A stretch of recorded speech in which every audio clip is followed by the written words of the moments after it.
Bem-vindo a mais um Fintechs e Novos Investimentos.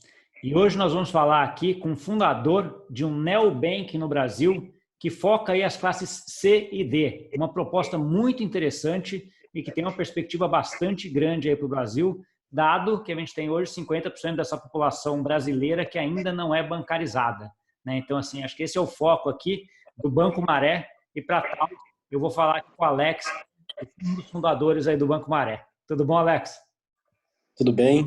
Prazer estar falando aqui com você. Mais ainda estar falando para pessoas que estão buscando conhecimento na área de fintech. É sempre um prazer falar sobre o Maré. Tá bom. Obrigado, Alex. Então, para a gente começar aqui a conversa, conta um pouquinho aí para a gente como é que veio essa ideia de criar o Banco Maré, com que base, como é que chegou aí nesse modelo de negócio, nesse Banco Maré da forma como ele é hoje?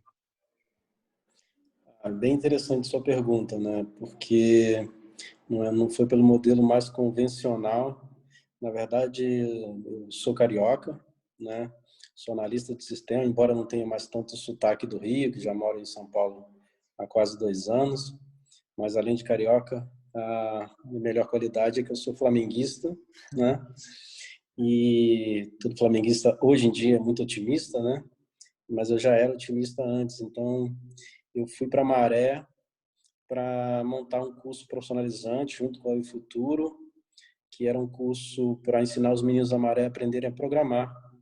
Era um projeto junto com o governo do estado e a Oi, chamado Dupla Escola, onde esses meninos teriam uma aula normal e um segundo turno, aula para aprenderem a programar no ensino médio. Só que De quando que a chegando gente lá, está falando? Que ano que era isso, Alex? a gente começou a ter essa ideia do curso em 2016, final de 2016, só que a gente acabou descobrindo que não tinha escola de ensino médio na Maré. Moram quase 200 mil pessoas e nenhuma escola de ensino médio. Só aquelas escolas, uma, se eu não me engano, que tem ensino noturno, né, para quem trabalha, e não contemplava. Então a gente tentou de todas as maneiras montar esse curso, mas não foi possível. Aí um dos moradores da Maré, o Valdeci, um morador bem conhecido na Maré, me perguntou se a gente não poderia ajudá-lo de outra maneira. Eu falei, qual? A gente aqui não tem onde pagar contas. Nós precisamos pegar um ônibus para ir até Bom Sucesso, Penha, para pagar uma conta de luz. Aí eu, muito inteligente, né, falei, vamos colocar uma lotérica aqui então para resolver isso. Ele falou, sensacional. Quando o carro forte vem buscar o dinheiro, você fica aí esperando sozinho esse carro forte. Falei, realmente não é uma boa ideia. Mas aí a gente ficou pensando em soluções, já em 2017, para você ter uma ideia. Foi quando estava investindo em Bitcoin, né, em 2017, aquele crescimento gigante que o Bitcoin teve, e me interessei muito pela tecnologia por trás, que é o blockchain. E aí resolvi, junto com outros amigos, a montar um banco, um aplicativo, onde eles pudessem pagar suas contas, fazer transferências e comprar no próprio comércio local. Foi quando eu conheci em São Paulo o Maher Salal, que é o engenheiro de segurança do Twitter, lá na Califórnia. Expliquei para ele o que eu queria fazer. Ele adorou a ideia, mas acho que também ele não sabia o que era Maré, e por isso ele adorou. Né? E eu fui sozinho para Maré para fazer o MVP. Fiquei 15 dias lá tentando convencer alguém numa creche abandonada, sem telhado. Chovia mais dentro do que fora, para convencer alguém a pagar uma conta comigo, dizendo que era um banco. Claro que ninguém acreditava, né? Até que uma senhora lá resolveu aceitar o desafio depois de 15 dias. Eu sentadinho lá numa cadeira de criança. E aí ela falou, ó, vou pagar minha conta com você. Você está pagando conta? Eu estou todo feliz, finalmente alguém vai pagar. Aí ela, falei, tô pagando. Ela falou, então vou pagar com você. Mas deixa eu te dizer uma coisa, malandro. Você tá na Maré. É bom que essa conta seja paga. Entrei no desespero ali, né? Falei, caramba, e agora? Vai ter que Fiquei dar olhando certo o para. sistema, né? Eu falei, isso aqui foi o que desenvolvi. Quer saber de uma coisa? Não vou pagar nesse negócio, não. Vou pagar na minha conta pessoal. Não usei o aplicativo. O primeiro pagamento não foi no Banco Maré, mas deu certo. Depois ela trouxe outras pessoas E aí começou a vir uma pessoa atrás da outra, o boca a boca foi muito forte, e a gente começou a ouvir as pessoas e fomos definindo o modelo de negócio por essa experiência de ouvir as pessoas, né? De saber realmente quais eram as dores que eles precisavam serem sanadas, né? Para que a gente desenvolvesse um modelo de negócio mais assertivo. E até hoje é assim, a gente escuta muitas pessoas, a gente está muito inserido nas regiões onde a gente atua, a gente não está mais só na Maré, mas com em Heliópolis, em São Paulo, Arapiraca, interior de Alagoas, enfim, diversas regiões aonde a gente consegue hoje ter adesão e sinergia com as necessidades de cada região. Tá. E o foco aí é esse pessoal que era o que a gente chama de não bancarizado, né? Quem não conseguia ter acesso a banco nem para fazer um simples pagamento de conta, né? Que é isso como começou, né? Mas eu imagino que é isso que você vai desenvolvendo. À medida que você foi desenvolvendo, você achou vários outros casos de uso, ou necessidades que as pessoas tinham. Conta um pouco mais assim, dessa trajetória, de como é que você saiu de hoje, lá atrás era para pagar a conta, o que mais hoje as pessoas utilizam o Banco Maré? Eles hoje eles também usam cartão pré-pago, né? Que era uma dor também, porque eles não conseguiam ter acesso a cartões, né? Hoje eles já têm, né? Eles podem fazer TEDs do próprio aplicativo, né? Eu acho que o maior ganho do Banco Maré, não só eles, mas os comerciantes também, porque a gente atende PJ, a gente tem um produto que transforma o informal, o informal e dá uma educação financeira para esse cara e o microcrédito. Acho que foram os maiores ganhos até hoje do Banco Maré nessa jornada já de 3 anos. O acesso ao crédito justo, sabe?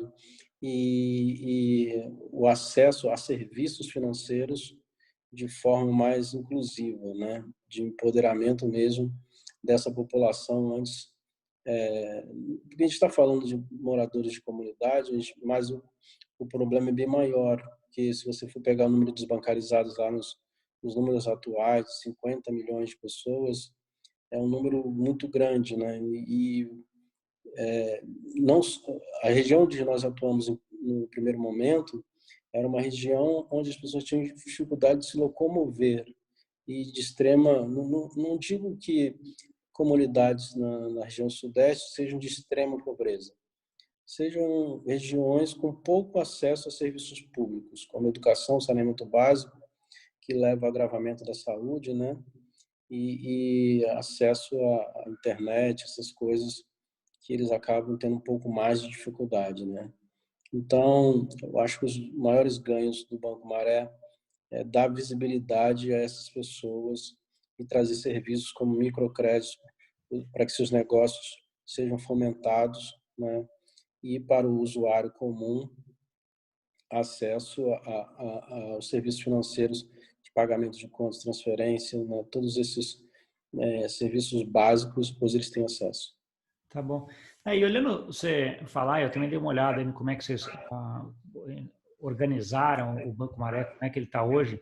Você tem um caso aí já bem relativamente antigo do Quênia, chamado M-Pesa, né, que é da Safaricom e da Vodafone e tal.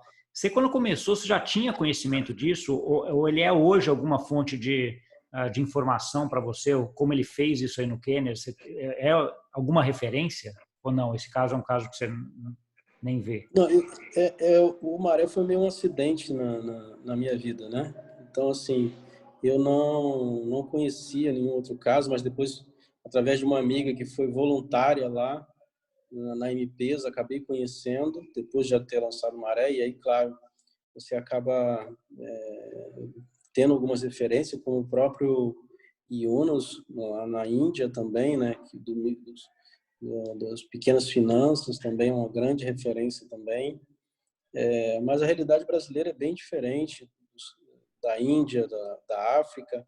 A gente conversa com alguns players na África, bem interessantes também, tanto de pagamento quanto outros serviços financeiros lá, e principalmente no Quênia, né, a gente tem um bom relacionamento com algumas fintechs e startups de lá. Então, a gente está sempre procurando saber o que está sendo feito, mas eu acho que a realidade da América Latina é um pouco distinta, né? Somos mais privilegiados, principalmente da região sudeste. Agora, quando você vai, porque nós temos vários Brasis dentro do mesmo Brasil, né? Quando você vai para o Nordeste, você ainda encontra pessoas que não têm smartphone, tem celular ainda, sem tela touch, entendeu? Que você precisa, que o cara não tem acesso mesmo ao aplicativo ou nada. Isso é bem comum no Nordeste, né? Não é uma coisa, 2 casos, não. E em cada 10 casos, 4 não tem ainda um smartphone, tem um celular. Que você tem que diferenciar o que é um celular e o que é um smartphone. Então, acabam que é o caso da M-Pesa. Ela teve uma adesão muito grande porque as pessoas, na verdade, não tinham um smartphone, mas tinham um celular e as trocas eram feitas através de SMS. Aqui no Brasil, eu não vejo o SMS como uma fonte segura de transferência de valores, entendeu? Então, por isso não deu certo aqui no Brasil, como outros players tentaram utilizar. Mas eu acho que o avanço que nós estamos fazendo, ainda mais com o Pix agora, que vai ser lançado em novembro, faz todo sentido o uso do smartphone, né? Pra você ter uma ideia, em 2017, nós já usávamos QR Code na Maré, né? E agora está se popularizando o uso do QR Code. E é para isso que serve a tecnologia, para você utilizar para resolver problemas reais de quem mais precisa, né? A tecnologia inclusiva de verdade, não a tecnologia. Tem um amigo que brinca que em São Paulo tem mais fintech do que padaria hoje em dia, né? E olha que tem muita padaria em São Paulo. Eu acho que a gente precisa ser mais assertivo no uso da tecnologia, entendeu? Caso de uso. E até escutando você falar esse começo aí é bem interessante, né? Porque quando a gente está falando de tecnologia, ela tem que ter uma dor para ser resolvida, né? Ela tem que ter alguma coisa para ser resolvida. E aquilo que você comentou muito bem aí, do começo do Banco Maré, você nem sabia muito bem como é que ia ser, né? Você foi lá e a ideia era ter uma escola de informática. Você viu um problema que a população tinha, resolveu, tentou fazer lá um aplicativo, ou fez um aplicativo para resolver pagamento de contas. De repente, você começa a ter, quanto mais interação você tem nesse processo, mais coisas novas ou casos de uso você consegue ver e aí você tenta encaixar como fazer isso, né? E dentro desse processo todo, eu vi que vocês lançaram também uma stablecoin, né? Vocês utilizam blockchain, que é uma das tecnologias para a utilização dessa stablecoins, que é palafita, se não me engano, né? A stablecoins. Para que serve, né? Por que você recorreu a uma stablecoin para fazer o que a stablecoin vai te ajudar aí no teu processo? No começo, coisa de analista de sistema, né? Que acha que vai mudar o mundo, que está todo mundo preparado. Nem ele, e só ele acredita. Está muito avançado ainda, as pessoas ainda nem. Que nem aqui no Brasil, as pessoas ainda usam cartão e a gente já quer ir para o QR Code e o processo Pessoas no Brasil, até acho que até um pouco pegando só esse raciocínio, no Brasil ainda se usa dinheiro, né? Mais de 50% dos pagamentos hoje no Brasil são feitos em dinheiro, né? Não é nem em cartão ainda, e a gente já está indo porque já está achando que todo mundo vai para o QR Code amanhã, né? Mas tem um processo nisso daí, né? O que você está comentando, tem um tempo para essa migração, né? Tem a troca da cultura e isso demora 25 anos. Então, imagine para você mudar uma cultura de... Fico ouvindo o pessoal de banco, né, falando quando as pessoas começaram a utilizar os caixas eletrônicos, né, a demora que foi. Depois, para usar as maquininhas. E agora, todo mundo está começando a utilizar em massa cartão. QR Code é a próxima leva, mas vai demorar. Mas a palafita é porque nós queríamos criar uma moeda que ela tivesse o câmbio livre, né, que fomentasse a economia local, mas logo vimos que era um risco de deixar um câmbio livre e uma moeda descentralizada. Imagine o cara receber o salário dele na Maré e ele tem lá que comprar o arroz dele. Um dia ele tem R$ 500, pode ter 1.000 amanhã, mas pode ter R$ 200 no dia seguinte. Se ele tiver 200, com certeza ele vai querer saber onde eu moro, entendeu? Então, não era uma boa ideia. Então, nós também, para não termos problemas com os reguladores aqui no Brasil, o Banco Central e a CVM, nós preferimos fazer um para um, mas que a moeda também trouxesse transparência. Um dos maiores problemas que nós tivemos até hoje, quando criamos a palafita, não por causa da palafita, mas por causa do Maré mesmo, era credibilidade. Como você está operando com dinheiro dentro de uma comunidade, uma das 5 comunidades mais perigosas da América Latina. Então, o blockchain trazia essa segurança e traz essa transparência e segurança para validar nossas transações, né? E a gente começou usando o Ethereum para fazer essas transações. No meio desse processo, a gente resolveu mudar para o Corda do R3. O R3 tem dado todo o suporte ao Banco Maré para desenvolver a tecnologia. E desde então, a gente tem usado o Corda com a moeda 1 para 1, onde ela vai mudar a partir do ano que vem, não para o público em geral, mas a gente vai lançar uma segunda palafita, que aí sim uma stablecoin dentro de uma cesta de moedas, onde você tem o dólar, o real e o euro, e uma combinação dessas moedas gera uma palafita. A gente chama hoje de palafita global. Então, você em Portugal vai poder comprar palafita através de alguma exchange e transferir para alguém no Brasil de forma simples, entendeu? Tá bom. Mas no caso da stablecoin que vocês têm hoje, a palafita que vocês têm hoje, ela é 1 para 1 com o real e é naquela arquitetura que você tem lá. Você coloca R$ 1 em alguma conta corrente e emite uma palafita. Essa é essa ideia Isso, hoje. E vocês utilizam isso, o Corda da R3 aí como a infraestrutura para fazer tudo isso, né? isso mesmo. Tá? E aí a palafita um token, é uma moeda interna dentro do ambiente do Banco Maré. Isso mesmo.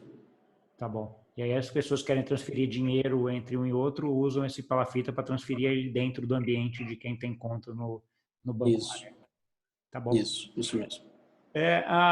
Acho bem legal, assim, mas eu queria voltar um pouquinho só no Banco Maré, porque a ideia é espetacular e acho que o propósito que você faz aí de ajudar e de resolver esse problema, essas dores aí reais da população dessas comunidades aí, acho que é bem interessante. Queria que você contasse alguns casos emblemáticos que ocorreram aí durante o Banco Maré. Você já contou esse primeiro aí, né, da primeira operação que não foi via Banco Maré, né? Você fez na física, até com medo da senhora que veio lá colocar. Assim, que mais que teve aí de situações inusitadas ou coisas que teve de aprendizado aí nessa trajetória até agora?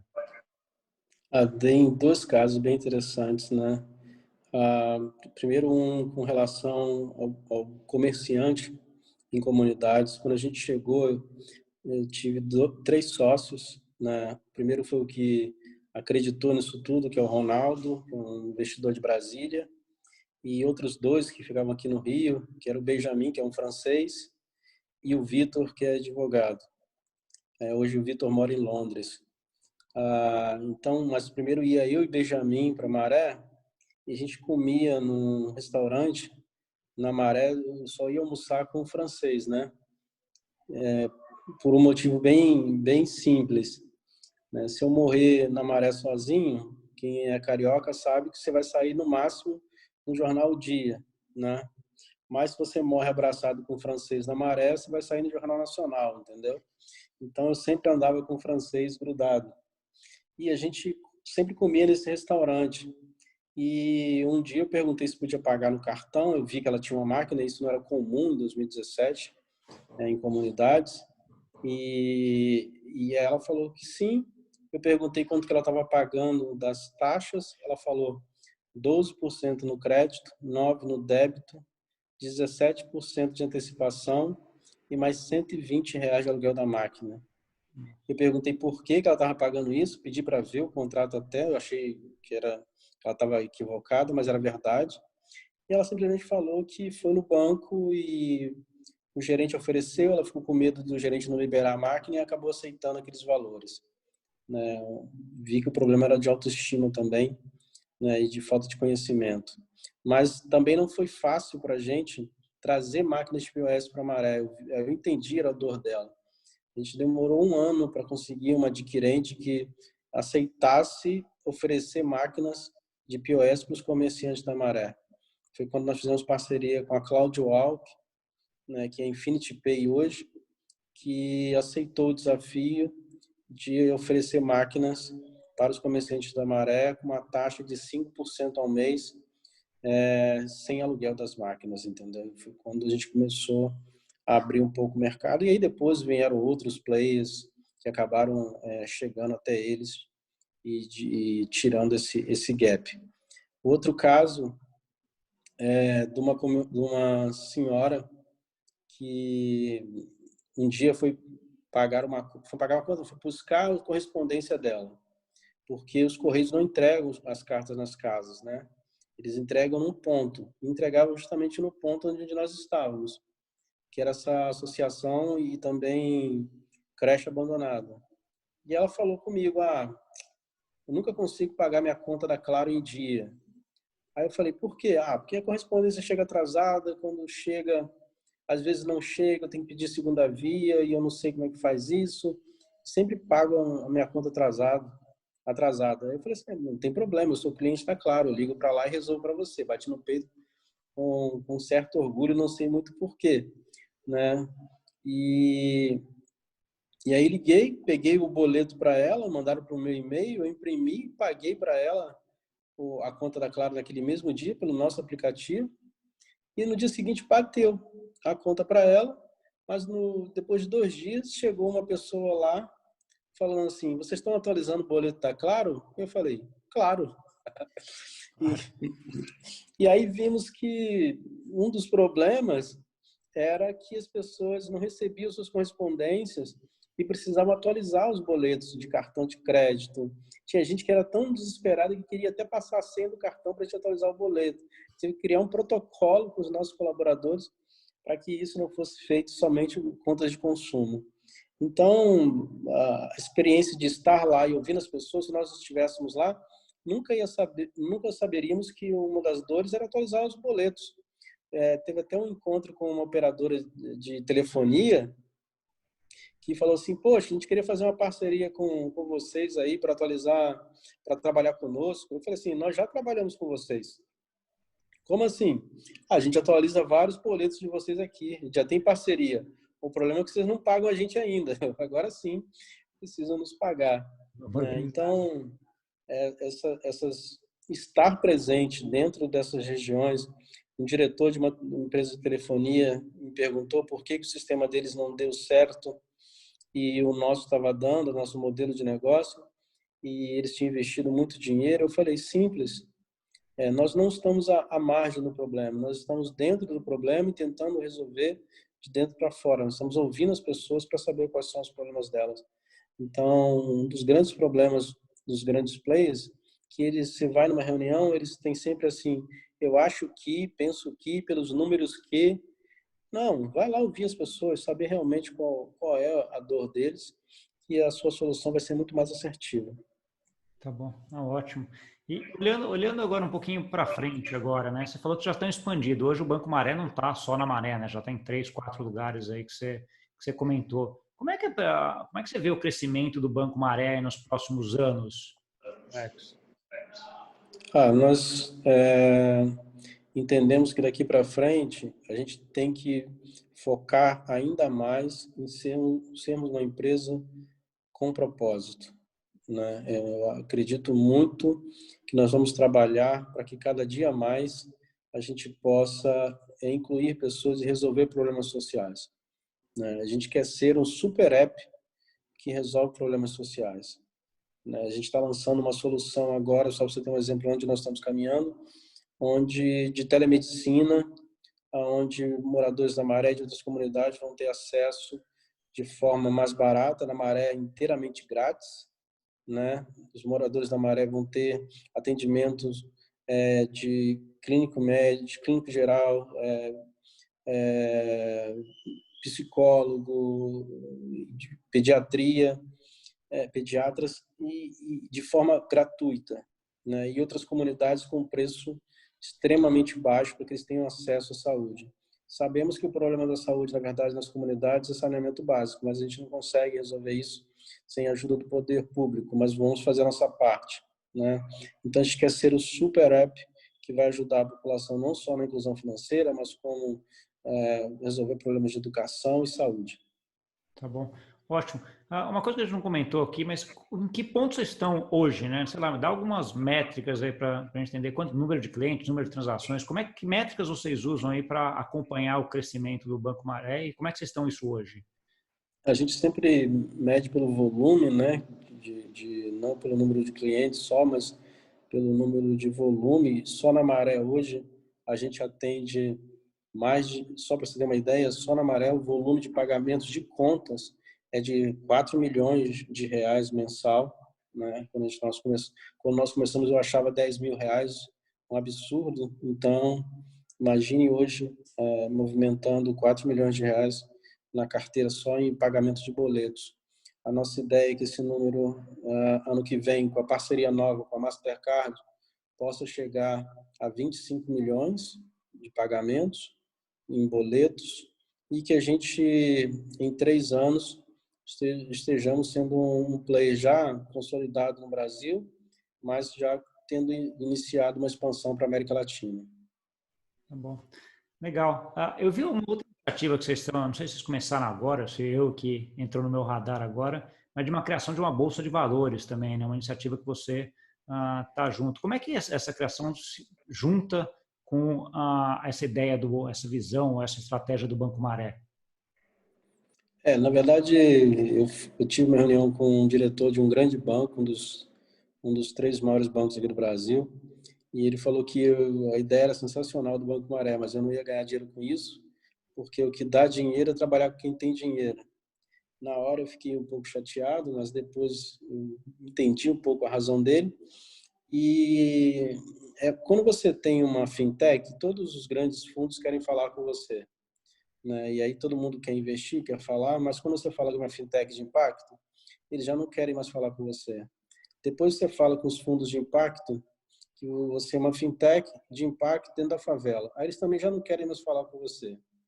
Aí você fala com investidor anjo, com seus amigos e familiares. Você fala, sou uma fintech de impacto dentro da favela que lida com dinheiro. Aí nem sua mãe quer mais investir em você, entendeu?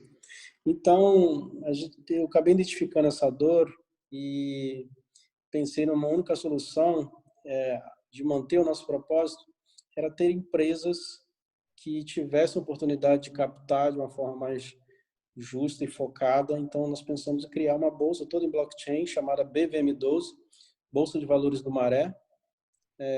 O 12 é o índice das 12 empresas de maior valor e maior transações, onde faça a captação no mercado primário para empresas de impacto, né? E essas empresas possam continuar com o seu propósito. E também no mercado secundário. A inovação está em ter o mercado secundário e também o fato de você só poder comprar os tokens, que são as ações das empresas, com criptomoeda, com a palafita. Entendi. Cara, uma ideia bem legal e se encaixa um pouco nessa ideia de impacto aí do Banco Maré também, de ajudar a comunidade, de ser um negócio completo em relação a tudo, né? Não só a pagamento e pagar boleto, que nem foi o comecinho que você citou. Alex, a gente está chegando um pouquinho no final, eu tenho um tempo aqui meio que eu miro aqui para a gente ter essa conversa. Eu queria que você desse, sei lá, uma última mensagem aí para quem está ouvindo aí, seja ele um empreendedor, um investidor, ou eventualmente até alguém que usa hoje ou que vai usar o Banco Maré aí depois do que a gente conversou aqui. Tem eu comecei, eu não sei se vocês vão conseguir ver, está aqui do meu lado, sentado nessa cadeirinha de criança aqui, tá? Que era uma creche abandonada, né? Então tinha várias cadeirinhas de criança. Então essa eu guardei para que ficasse guardada aqui no nosso museu. Eu repito uma frase que meu pai me falou, a gente tem escrita ela aqui hoje, que é o seguinte: pense grande, comece pequeno e nunca perca o foco, né? Eu acho que você ter uma resiliência e uma capacidade de ouvir as pessoas e buscar propósito naquilo que você está fazendo. Você não precisa ir até a Maré ou ter outra comunidade para começar algo com propósito, né? Onde você estiver, o que você estiver fazendo, se o seu propósito é bom, mantenha o foco. E se você, daqui a alguns meses, quiser investir em alguma empresa com propósito, o melhor caminho vai ser sempre a BVM12. É isso. Boa. Obrigado, Alex. Acho que a conversa aqui foi super legal, me surpreendeu até. Eu já conheci um pouco do Banco Maré, um pouco da história aí, mas falar contigo e ver como é que você fez e a paixão que você tem, os princípios e como é que você está tocando e toda essa ideia de tecnologia ali associada para resolver um problema real ali, uma dor que você está vendo lá no dia a dia, é uma coisa bem legal, né? Acho que todo sucesso do mundo aí nessa trajetória, tá bom? E obrigado por ter vindo aqui dividir tudo isso com a gente.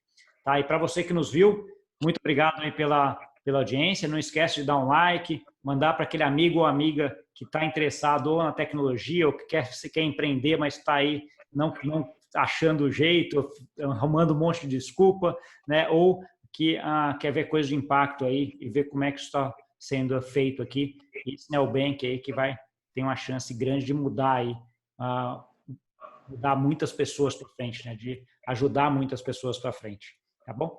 Obrigado e até semana que vem.